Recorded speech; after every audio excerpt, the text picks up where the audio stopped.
Hello, what's up mga ka-repair? For today's video, welcome back sa ating channel.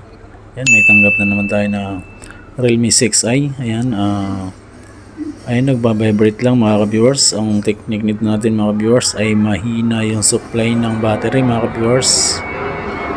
Okay, kasi minsan daw nagcha-charge tapos nawawala mga ka-viewers.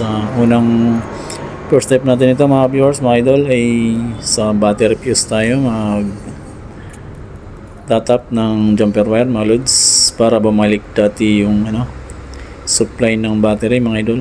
Okay, Nice! okay mga lods, ay first time pa daw itong naipagawa ni ma'am. Okay, check natin yung pinaka battery fuse.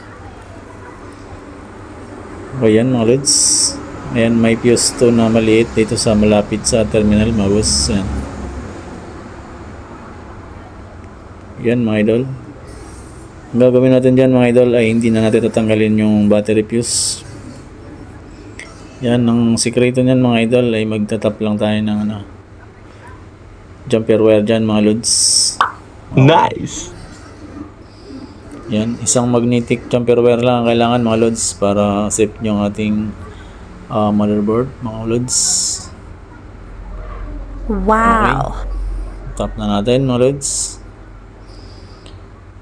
Ayan mga lods. Okay.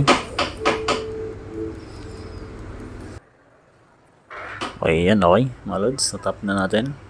Ayan po yung sikreto sa paglagay ng battery fuse mga lods.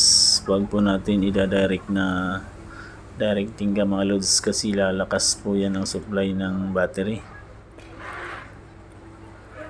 Yan mga lods. Okay, try na natin mga lods.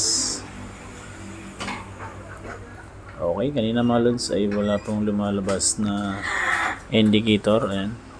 Okay. Nice!